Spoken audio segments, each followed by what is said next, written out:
Hello students, इस lecture में हम कवर करने वाले हैं एंगल्स बिटवीन टू लाइंस और इसके बाद हम देखेंगे equation of straight line in matrix form. तो एंगल्स बिटवीन टू लाइंस क्या है, यानी यहाँ पे हम एंगल फाइंड करेंगे थीटा जो कि दो लाइंस के दरमियान बन रहा है। और इसके बाद हम देखेंगे कि हम लीनियर इक्वेशंस को मैट्रिक्स फॉर्म में कैसे लिख सकते हैं। और यहाँ पे हम यूज़ करेंगे दो लीनियर इक्वेशंस को मैट्रिक्स फॉर्म में हम कैसे लिख सकते हैं ये सीखेंगे, और थ्री लीनियर इक्वेशंस को हम मैट्रिक्स फॉर्म में कैसे लिख सकते हैं ये देखेंगे। तो चलिए स्टार्ट करते हैं। हम इस लेक्चर में डिस्कस करेंगे एंगल्स बिटवीन टू लाइंस। दो लाइंस के दरमियान एंगल क्या बनता है। हम यहाँ पे कंसीडर करेंगे let L1 and L2 be two intersecting lines which meet at a point P। यानी यहाँ पे अगर दो लाइंस, अगर हम ये लाइंस ले लेते हैं तो ये किसी पॉइंट P पे मीट कर रही हैं। At the point P two supplementary angles are formed. तो यहाँ पे इस पॉइंट P पे दो सप्लीमेंट्री एंगल्स बन रहे हैं। यहाँ पे देखिए कि इस तरह से एक सप्लीमेंट्री एंगल बन रहा है और दूसरा सप्लीमेंट्री एंगल इस तरह से बन रहा है। इसी तरह से हम ये भी कह सकते हैं कि इस तरह से सप्लीमेंट्री एंगल बन रहा है, और या इस तरह से हम इसको कंसीडर कर सकते हैं कि ये सप्लीमेंट्री एंगल बन रहा है। इन दोनों का सम, जैसे ये फर्स्ट और सेकंड का, ये थर्ड और फोर्थ का सम क्या होगा, ये सप्लीमेंट्री बनेगा।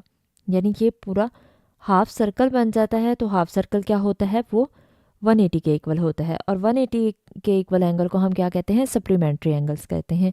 Angles are formed by the lines L1 and L2 unless L1 और L2 अगर परपेंडिकुलर नहीं होंगे तो इसके अलावा हम one of the two angles क्या होंगे, अक्यूट होगा। यानी अगर हमारे पास दो लाइंस, इस तरह से ये लाइंस हैं, तो इनमें से एक एंगल लाजमी तौर पे अक्यूट एंगल होगा। अगर ये परपेंडिकुलर लाइंस नहीं है तो इनमें से एक एंगल क्या होगा, एक एंगल अक्यूट एंगल होगा, यानी लेस देन 90 डिग्री होगा। लेकिन इन दोनों का सम क्या होगा, वो 180 होगा, जो कि सप्लीमेंट्री एंगल बनेगा। और the angle from L1 to L2 is the angle theta which through which L1 is rotated anti-clockwise। अगर ये हमारे पास लेंथ लाइन 1 है और ये हमारे पास लाइन 2 है, और लाइन 1 को अगर हम रोटेट करते हैं एंटी क्लॉकवाइज, यानी इस तरह से अगर हम इसको रोटेट करते हैं, तो ये हमारे पास, अगर ये लाइन रोटेट होते हुए eight the point P so that it coincides with L2, ये इसके दरमियान में एंगल थीटा होगा। कोई ये जो एंगल यहाँ पे बन रहा है, ये एंगल थीटा होगा जब तक कि ये लाइन L1 रोटेट करते करते, यहाँ पे अगर हम इसको रोटेट इस तरह से करते जाएं और ये इस L2 के ऊपर ना आ जाए, तब तक इसमें जो एंगल बनेगा वो एंगल क्या होगा, वो एंगल थीटा होगा। क्योंकि ये अगर इस तरह से मूव करती है तो इसके ऊपर ये हो सकता है कि किसी पॉइंट पे जाके ये इसके ऊपर कोइंसाइड कर जाए। कोइंसाइड करने का मतलब क्या हुआ कि इसको इसके बिल्कुल ऊपर आ जाए, इसके ऊपर मीट कर जाए। तो तब तक, जब तक ये कोइंसाइड नहीं करे, इसके दरमियान में कोई ना कोई एंगल फॉर्म होता रहेगा। अब हम इसको मज़ीद समझते हैं। जैसे यहाँ पे हमने L1 और L2 दो लाइन्स ले ली हैं, और ये नॉन वर्टिकल लाइन्स हैं जो कि परपेंडिकुलर लाइंस नहीं है। Let L1 and L2 be two non vertical lines such that they are not perpendicular to each other. ये दोनों लाइंस परपेंडिकुलर लाइंस नहीं है। याद रहे कि ये दोनों परपेंडिकुलर नहीं है, ये नॉन वर्टिकल लाइंस हैं। और स्लोप, अगर इनके दरमियान में हमें स्लोप भी दी गई हो, जैसे M1 L1 की स्लोप है और M2 स्लोप L2 की है, slopes of L1 and L2 respectively का मतलब होता है कि L1 के लिए हम पहले ही स्लोप यूज़ करेंगे, M1 यूज़ करेंगे, और L2 बाद में आ रहा है तो इसलिए इसमें M2 यूज़ करेंगे, इसके लिए L2 के लिए। जो सेकंड नंबर पे आएगा उसके लिए सेकंड वाली वैल्यू यूज़ करेंगे, फर्स्ट नंबर पे जो आएगा उसके लिए फर्स्ट वाली वैल्यू यूज़ करेंगे। ये रिस्पेक्टिवली का मतलब होता है। अब अगर हमारे पास कभी गिवन हो कि दो लाइन्स हमारे पास हैं जो कि नॉन वर्टिकल हैं और परपेंडिकुलर लाइन्स नहीं हैं, और उनके दरमियान स्लोप भी दी गई हो, तो हम उसके लिए, और एंगल उसका क्या हो, एंगल थीटा हो फ्रॉम लाइन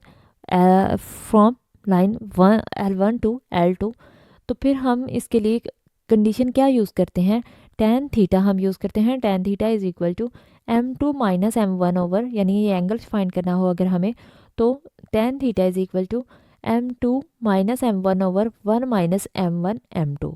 ये हमारे पास इसका फॉर्मूला है। किसी भी दो लाइंस का इक्वेशन अगर दो लाइंस के लिए थीटा हमें फाइंड करना हो, इनके बिटवीन एंगल फाइंड करना हो, जैसे ये अल्फ़ा है इस तरह से, और ये अल्फ़ा यहाँ पे इस तरह से होगा।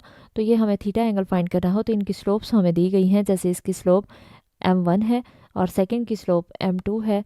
तो इसके लिए हम फॉर्मूला यूज़ करेंगे tan theta is equal to m2 minus m1 over 1 minus m1 m2। तो ये हमारे पास इसका सोल्यूशन था। करेंगे कि equations of a straight line in matrix form क्या होता है। तो हम सबसे पहले इसका कॉन्सेप्ट देखेंगे कि हमें मैट्रिक्स फॉर्म में कन्वर्ट करने की स्ट्रेट लाइंस को क्यों ज़रूरत पेश आई। तो हम जानते हैं कि अगर हमारे पास दो या फिर थ्री, हमारे पास 2 या 3 सिमल्टेनियस लीनियर इक्वेशंस हों, सिंपल इक्वेशंस हों, तो उनको सॉल्व करना हमारे लिए काफ़ी आसान है। एलिमेंट्री मेथड जो हम पहले यूज़ करते आए हैं, तो हम उनको यूज़ करते हुए सब्स्टिट्यूशन मेथड या फिर एलिमिनेशन मेथड को यूज़ करते हुए हम उनकी वैल्यूज़ को सॉल्व करके उनको सॉल्व कर सकते थे। 2 इक्वेशंस हो, लीनियर इक्वेशंस हो, या फिर 3 लीनियर इक्वेशंस हो, तो उनको हम इजीली सॉल्व कर सकते हैं। लेकिन 2, 3 या इससे ज़्यादा आ जाएं, 4, 5 या फिर n टाइम्स भी हो सकती हैं लीनियर इक्वेशंस आ जाएं, तो उनको सॉल्व करना काफ़ी मुश्किल था। तो उसके लिए फिर हमने क्या किया, उसके लिए हमने मैट्रिक्स फॉर्म को क्रिएट किया, यानी इससे हमने इसको यूज़ किया मैट्रिक्स फॉर्म को। If the number of equations and variables become large, यानी 2 या 3 से ज़्यादा हो जाए, लार्ज हो जाए number of equations, the solution of the equation by ordinary method जो हम पहले यूज़ करते रहे हैं वो बहुत मुश्किल हो जाता है, become very difficult. In such a case, ऐसे केस में हम क्या करते हैं, हम गिवन इक्वेशंस को मैट्रिक्स फॉर्म में लिखते हैं और उसको इजीली सॉल्व कर सकते हैं। तो हमें क्यों ज़रूरत पेश आई, क्योंकि 2 या 3 इक्वेशंस को तो हम एलिमिनेशन मेथड या सब्स्टिट्यूशन मेथड से सॉल्व कर सकते थे, लेकिन अगर इससे ज़्यादा आ जाती तो उसके लिए काफ़ी मुश्किल था। तो हमने इसलिए मैट्रिक्स फॉर्म में इसको कन्वर्ट करके सॉल्व करते हैं इसको। तो देखते हैं वन लीनियर इक्वेशन, अगर हमारे पास वन लीनियर इक्वेशन हो, सिंगल लीनियर इक्वेशन हो, तो क्या हम उसे भी मैट्रिक्स फॉर्म में सॉल्व कर सकते हैं। यस, उसे भी हम मैट्रिक्स फॉर्म में सॉल्व कर सकते हैं। और उसको मैट्रिक्स फॉर्म में कैसे लिखेंगे, a linear equation is L such that A x, L हमारे पास फर्स्ट लीनियर इक्वेशन है जो कि जिसको हमने एल का नाम दिया A X plus B Y plus C is equal to 0। ये हमारे पास लीनियर इक्वेशन है। तो इसको मैट्रिक्स फॉर्म में हम कैसे कन्वर्ट करेंगे, हम इनके ए एक्स के और वाई के कोफिशिएंट्स लिखेंगे। यहाँ पे देखें कि ये प्लस सी है, ये कांस्टेंट वैल्यू है, हम इसको दूसरी साइड पे ले जाएंगे। तो दूसरी साइड पे जाएगी जब ये क्या बचेगा, A X plus B Y is equal to minus C, यानी ये दूसरी साइड पे आके क्या हो जाएगी, 0 माइनस सी ही होगा। तो यहाँ पे वेरिएबल कौन कौन से आ रहे हैं, एक्स और वाई वेरिएबल आ रहे हैं। तो यहाँ पे एक मैट्रिक्स हम वर्टिकल मैट्रिक्स लिखेंगे एक्स वाई का, और यहाँ पे हमारे पास कौन कौन से कांस्टेंट कोफिशिएंट्स आ रहे हैं, ए और बी कोफिशिएंट्स आ रहे हैं। तो सबसे पहले हम ऑगमेंटेड मैट्रिक्स लिखेंगे, यानी कोफिशिएंट्स का मैट्रिक्स लिखेंगे, फिर हम वेरिएबल्स का मैट्रिक्स लिखेंगे, और इक्वल टू हम कांस्टेंट का मैट्रिक्स लिख देंगे। जो कोई हमारे पास माइनस सी आ रहा है तो इसको भी मैट्रिक्स फॉर्म में लिखेंगे। अब देखें कि अगर हम इसको इक्वेशन में लिखें, क्या ये वही इक्वेशन बन सकती है। यस, ये वही इक्वेशन बन सकती है। कैसे, फर्स्ट रो का फर्स्ट कॉलम से करेंगे, ए एक्स मिड में साइन हम प्लस का यूज़ करते हैं, plus B Y is equal to minus C आ जाएगा। अगर मैट्रिक्स को हम सॉल्व करें तो ये वही A X plus B Y minus equal to minus C होगा, और माइनस सी उधर जाके प्लस होगा, तो क्या होगा, A X plus B Y plus C is equal to 0। तो ये हमारे पास फर्स्ट लीनियर इक्वेशन को, वन लीनियर इक्वेशन को हम मैट्रिक्स फॉर्म में इस तरह से लिखते हैं। अब हम देखते हैं कि अगर हमारे पास 2 लीनियर इक्वेशन आ जाएं तो हम मैट्रिक्स फॉर्म में कैसे लिखते हैं इसको। तो हमारे पास अगर 2 लीनियर इक्वेशन है, जैसे L1 और L2, ये हमारे पास लीनियर इक्वेशंस हैं। तो L1 क्या है, a1x plus b1y plus c1 is equal to 0, और L2 क्या है, a2x plus b2y plus c2 is equal to 0। इसको हम मैट्रिक्स फॉर्म में कैसे लिखेंगे, तो हम सबसे पहले कोफिशिएंट्स का मैट्रिक्स लिखेंगे, एक्स और वाई के कोफिशिएंट्स लिखेंगे। तो x के कोफिशिएंट्स a1 और a2 है, हमने a1 और a2 लिखा। y के कोफिशिएंट्स b1 और b2 हैं, तो इसलिए b1 b2 लिख दिया। और वेरिएबल्स का मैट्रिक्स लिखेंगे, x और y हमारे पास वेरिएबल्स हैं, और ये प्लस सी दूसरी साइड पे जाएगा, माइनस सी, ये इसी तरह से माइनस C1 और ये माइनस C2 हो जाएगा, तो उस पर भी मैट्रिक्स फॉर्म लगा देंगे। तो 2 लीनियर इक्वेशंस हो तो उसको हम मैट्रिक्स फॉर्म में इस तरह से लिखते हैं। अगर 3 लीनियर इक्वेशंस हों तो उसको हम मैट्रिक्स फॉर्म में कैसे लिखते हैं? 3 लीनियर इक्वेशन, जैसे लेट्स सपोज हमारे पास ये 3 लीनियर इक्वेशंस हैं L1, L2 और L3, और कोफिशिएंट्स को भी A1 हमने उसी तरह से नाम दे लिया, A1x plus B1y plus C1 is equal to 0, और A2x plus B2y plus C2 is equal to 0। Third equation को हमने 3 वाले के नेम से दे दिया, यानी A3x plus 3B3y, A3x plus B3y plus C3 is equal to 0। तो ये हमने थर्ड को भी नाम दे दिया। अब यहाँ पे एक चीज़ ये भी होती है कि इस फॉर्म में लिख लें या फिर ऐसी फॉर्म में लिख लें, तो एक ही बात है। यानी यहाँ पे हमने क्या किया, हमने सारे कोफिशिएंट्स लिख लिए कि x के कोफिशिएंट्स भी, y के, और फिर कांस्टेंट भी।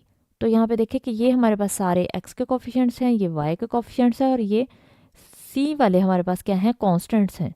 तो हम ऐसी फॉर्म में कैसे लिख सकते हैं कि हमने पहले x लिख लिया वेरिएबल, फिर y लिख लिया, और फिर कांस्टेंट के हैं तो 1 लगा दिया। यानी कांस्टेंट के लिए हम 1 यूज़ कर लें, और इक्वल टू 0 पे भी हम मैट्रिक्स फॉर्म में लिख दें, इन पे भी मैट्रिक्स अप्लाई कर दें।